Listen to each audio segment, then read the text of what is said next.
저는 크게 두 가지 기준을 두고 조언을 듣고 있는데요. 우선 첫 번째 기준은 조언을 해주는 사람이 나를 얼마나 애정하는지는 사실 중요하지 않다입니다. 사실 우리가 누구한테 조언을 듣는지 곰곰이 생각해보면 대부분 우리를 정말 애정하는 사람이거든요. 부모님, 친구, 친한 지인, 같은 업계에서 알고 지낸 사람 등등 어쨌든 나한테 조금이나마 애정이 있는 사람들이 나한테 의도적이든 아니면 자연스럽게든 조언을 건넨단 말이죠. 너가 정말 잘 됐으면 하니까 하는 말이야 라고 하면서 조언을 던지기도 하고 또 그 말만 그런 게 아니라 정말 마음도 그래요. 그 사람들은 당연히 나를 애정하니까 엄마 아빠는 나를 애정하니까 그런 조언을 하시겠죠. 또 다른 친구나 지인도 마찬가지고요. 근데 여기서 함정이 있다고 생각합니다. 우리가 확실히 알아야 될 것은 그 사람이 잘 된다고 생각하는 것과 내가 잘 된다고 생각하는 것은 완전히 다르다는 거예요. 그러니까 무슨 말이냐면 몇 달 전에 제가 친한 지인이 저한테 이런저런 조언을 해주면서 마무리에 이런 말을 덧붙이더라고요. 이렇게만 하면 정말 잘 풀릴 거예요. 이렇게요. 그런데 곰곰이 생각해보니까 저는 그 당시에 이미 그 어느 시기보다 잘 풀리고 있었거든요. 그런데 친한 지인한테는 제가 잘 안 풀린 것처럼 보인 거죠. 저는 여기서 기분 나쁘다기보다는 좀 흥미롭고 신기한 감정이 들었어요. 왜냐면 그 당시에 저는 이보다 더 잘 풀릴 수 있을까 싶을 만큼 정말 행복하고 감사한 시기를 지나고 있었는데 누군가는 그렇지 않게 보일 수도 있구나. 정리하자면 내가 그 어느 때보다 행복하고 잘 풀리는 시기라고 느껴져도 누군가한테는 그렇게 안 보일 수도 있고 반대로 불행하고 잘 안 풀리는 시기라 느껴져도 누군가한테는 또 그렇지 않아 보일 수 있다라는 생각이 든 거죠. 이런 생각을 하고 나서 조금 더 생각해 보니까 그 조언을 해준 친한 지인과 저의 잘 된다라는 기준이 달랐어요.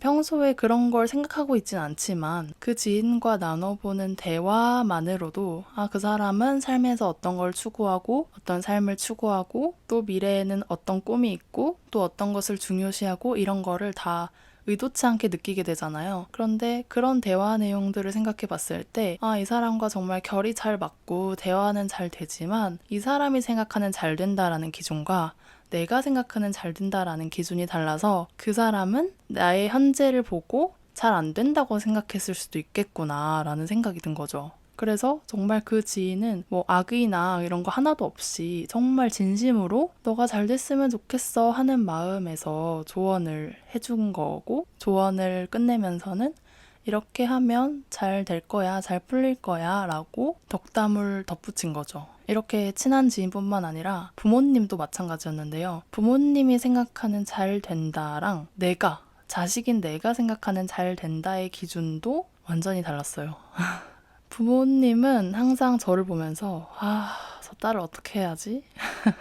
어떻게 우리가 원하는 방향으로 설득할 수 있지? 이런 생각을 하실 거예요. 왜냐면 만날 때마다 이런저런 조언을 되게 많이 해주시거든요. 근데 사실 부모님이 나한테 조언을 하든 또는 친구가 조언을 하든 친한 지인이 조언을 하든 이건 어쩔 수 없는 것 같고요. 또 그들의 조언을 입 막을 필요도 없는 것 같아요. 왜냐면 정말 그 사람들은 악의 없이 기분 나쁘게 할 의도 없이 정말 그들은 나라는 사람을 애정하니까 그 조언을 해줄 마음을 낸 거잖아요. 그래서 그 조언을 잘 들으면서 바로 무작정 그 조언을 따르기보다는 이 사람은 나를 정말 사랑하니까 이 사람의 조언은 들어야만 해 라는 이 생각보다는 그래, 이 사람이 나를 얼마나 애정하는지는 알아. 그러나 이 사람과 나는 다른 사람이고 이 사람이 생각하는 잘 된다라는 기준과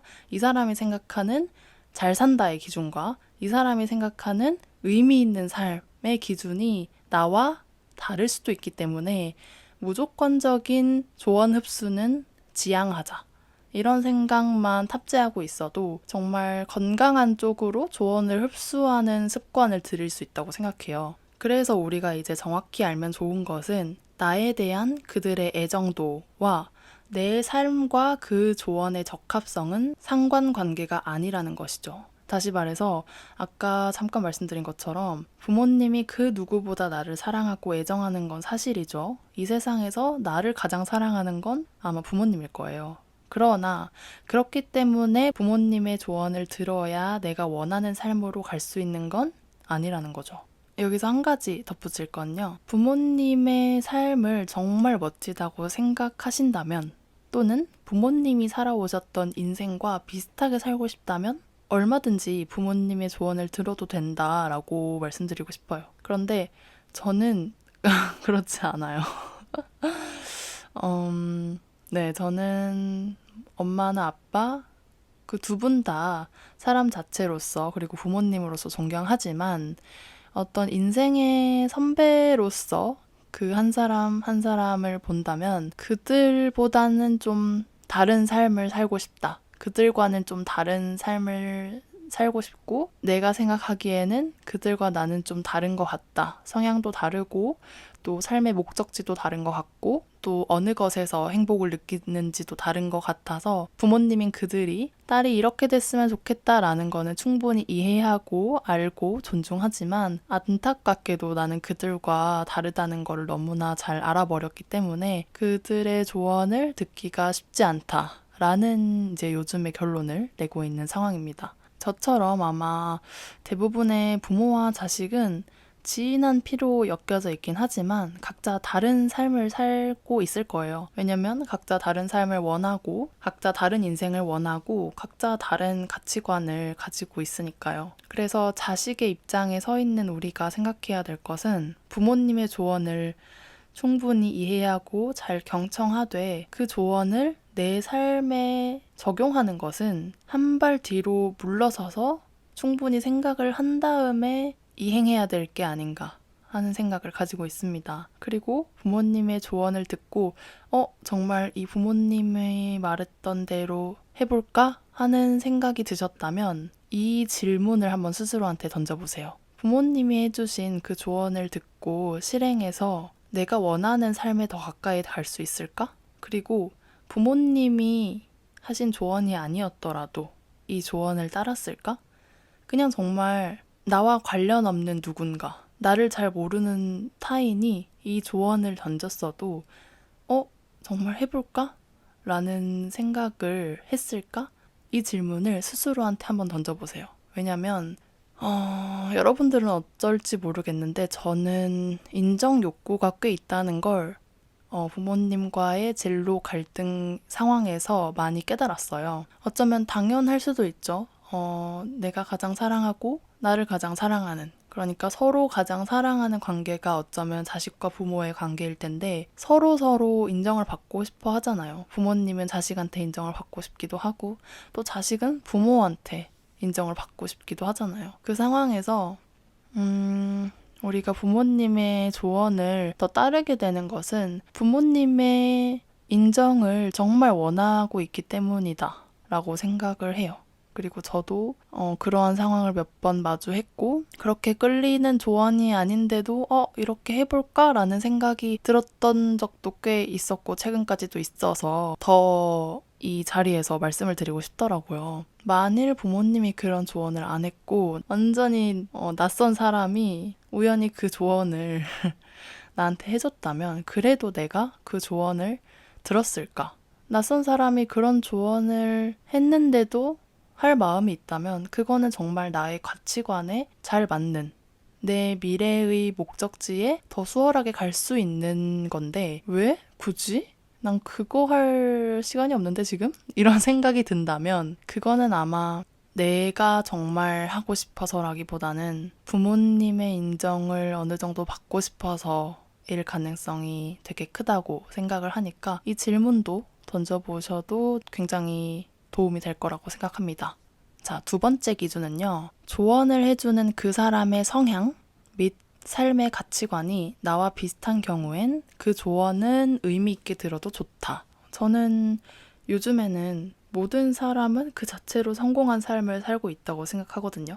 근데 이 모든 성공한 사람들의 조언을 듣기에는 우리가 살 수 있는 시간이, 인생이 너무 짧잖아요. 그래서 우리가 어떤 조언은 잘 듣되 또 어떤 조언은 너무 아쉽지만 흘려보내야 되더라고요. 그래서 제가 세운 기준이 이 두 번째 기준이었는데요. 누군가 나에게 조언을 해주고 있다. 또는 내가 지금 해결하지 못한 어떤 궁금증이나 조언이 필요한 상황에 있는데 나한테 조언을 해줄 누군가를 찾고 있다면 그 사람과 나의 성향 및 삶의 가치관이 비슷한지를 잘 보고 최대한 비슷한 사람을 골라야 그 조언이 나의 삶과 잘 맞을 가능성이 크다라는 말씀을 드리고 싶어요. 그러면 어떻게 알아요? 이런 생각을 하실 수 있잖아요. 어떻게 내 성향과 내 삶의 가치관이 비슷한지 알지? 이런 생각을 하실 수도 있는데 사실 딱 보면 이 사람 뭔가 나랑 비슷하다. 이 사람 뭔가 내 성향이랑 비슷하고 이 사람 뭔가 나랑 삶의 가치관 또는 삶의 지향점, 인생의 목적, 어떨 때 행복을 느끼는지 이런 지점이 되게 유사한데 그런 포인트가 느껴진다면 보통 그 사람은 우리가 느낀 것처럼 그 촉이 맞을 가능성이 커요. 그리고 또 한 가지 볼 수 있는 방법은 내가 그 사람을 멋있어하고 있는지였어요. 굳이 이 사람은 나랑 맞고 성향이 맞고 삶의 태도가 비슷하고 이런 거를 막 복잡하게 체크할 필요 없이 그 사람을 정말 멋있다고 생각하고 있다면 그 자체만으로도 그 사람은 나와 성향 및 삶의 가치관이 비슷하구나 라는 증거일 수 있어요. 막 사회적으로 유명하지 않아도 또는 뭐 돈을 많이 벌지 않아도 겉이 화려하지 않아도 그 사람이 어느 곳에 시간과 에너지를 쏟는지 보면서 와, 저 사람 진짜 멋있다 하는 생각이 들면 높은 확률로 그 사람이 살고 있는 삶을 진심으로 배우고 싶다는 의미이더라고요. 그래서 저는 최근에 어른 김장하라는 넷플릭스 다큐멘터리를 봤는데 처음에 그걸 보고 너무 멋있다, 여운이 너무 깊게 남는다 싶었는데 그 다큐멘터리를 보고 나서도 한동안 계속 생각이 나고 잊혀지지가 않는 거예요. 보통은 아무리 도파민이 강한 연애 프로그램이나 드라마나 이런 걸 봐도 감정이 순식간에 끌어올려졌음에도 한 일주일이 지나면은 그 모든 미디어들이 다 기억계에서 삭제되고 점점 흐릿해져 가고 흥미를 잃어가거든요. 근데 그 다큐멘터리를 보고 김장하님의 삶의 전체적인 내용을 보고 그 다큐멘터리가 심지어 잔잔했어요. 어떤 뭐 자극적이거나 도파민이 팡팡 터지거나 그런 부분은 하나도 없단 말이죠. 근데 왜 잔잔하게 머릿속에 맴돌지? 왜 그 사람 생각이 자꾸 나지? 왜 그 사람 삶의 모습을 자꾸 떠올리게 되지? 하는 생각을 하면서 조금 더 깊이 내 속마음을 들여다보니까 나는 정말 그 사람의 삶을 배우고 싶었구나. 배우고 싶구나. 나는 좀 그렇게 살고 싶은 사람인가 보다. 이런 작은 결론을 내릴 수 있었어요. 그래서 우리가 조언을 구할 때나 또는 조언을 들을 때 나와 삶의 목적지가 비슷할수록 좋은 조언을 얻을 확률이 크겠구나 라는 생각이 들어요. 왜냐면 삶의 목적지가 많이 다른 사람에게 조언을 구하면 내가 가고 싶은 그 목적지에서 오히려 더 멀어지거나 돌아가는 길을 선택할 수도 있죠. 그 사람은 정말 좋은 의도로 너가 잘 됐으면 하는 마음으로 그 조언을 던진 거겠지만 엉뚱한 길로 갈 수도 있다는 생각이 들었어요. 예를 들어서 A라는 사람이 있고 B라는 사람이 있어요. 그런데 제가 A랑 B 중 누구한테 조언을 구할까라는 생각을 하고 있어요. A는 삶의 제일 큰 우선순위가 돈이에요. B는 삶의 제일 큰 우선순위가 누군가를 도와주면서 얻는 행복이에요. 그런데 저는 A랑 B 중에 B라는 사람의 삶의 방식과 목적지가 비슷하거든요. 그런데 A라는 사람한테 조언을 구해버리면 돈은 벌 수 있겠지만 제 삶의 가치관과는 멀어지는 조언을 듣게 될 수도 있죠. 그리고 그 조언을 듣고 그냥 나랑 지금은 맞지 않는 조언인가 보다 하고 흘려보내면 괜찮겠지만 그거를 정말 지금 너무 조급해서 어느 조언이라도 듣고 바로 실행해야 된다는 생각에 바로 A라는 사람의 조언을 듣고 바로 실행을 해버리면 저는 점점 혼란스러워지죠. 뭔가 바쁘게는 살고 있는데 갈수록 행복해지진 않아. 더 힘들어만 져.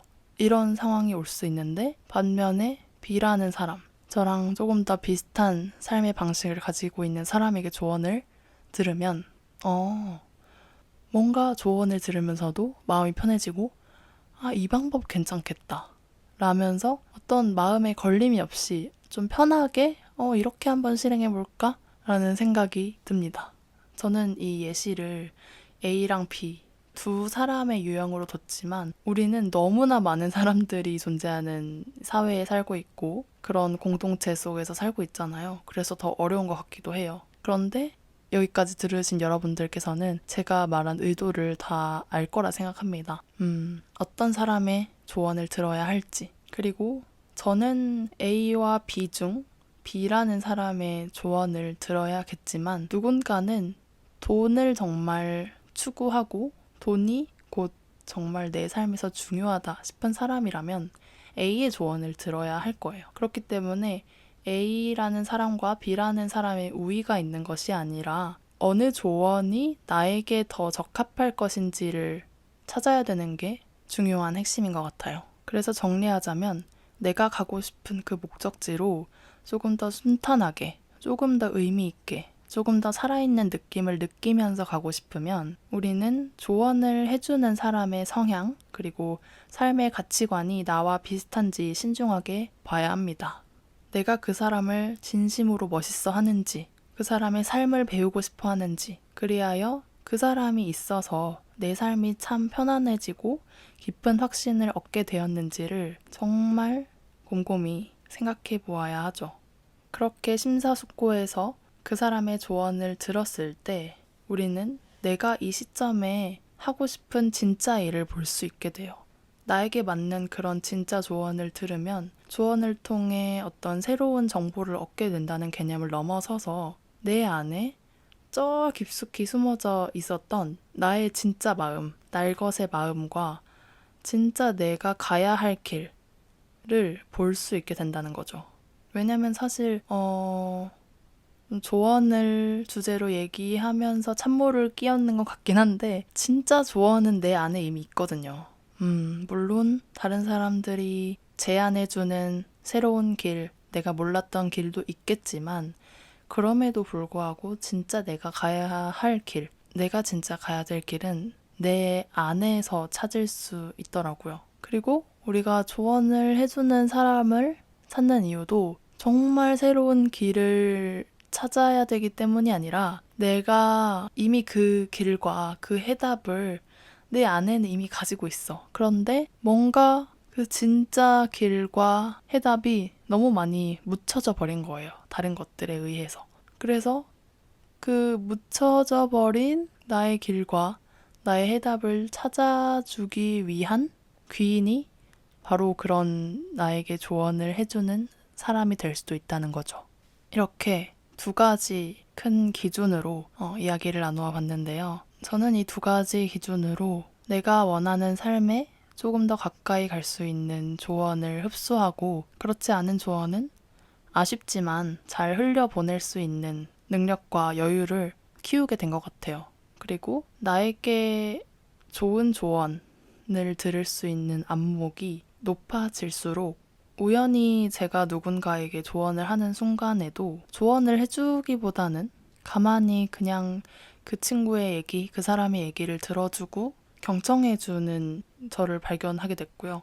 그리고 정말 그 사람이 마차님은 어떻게 생각하세요? 마차님은 혹시 이 고민에 대해서 어떻게 생각하세요? 라고 직접적으로 제가 조언을 해줘야 하는 상황이 오더라도 내 기준 조언보다는 그 사람 기준 조언을 해줄 수 있는, 할 수 있는 그런 어른의 대화와 인간관계를 할 수 있게 된 것 같아요.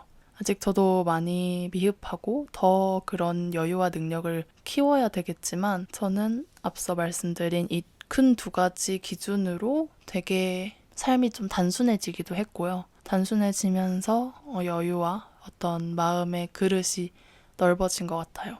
여러분들께서는 오늘의 제 이야기를 어떻게 들으셨을지 정말 궁금하네요. 저는 댓글이 그렇게 좋더라고요. 뜬금 고백.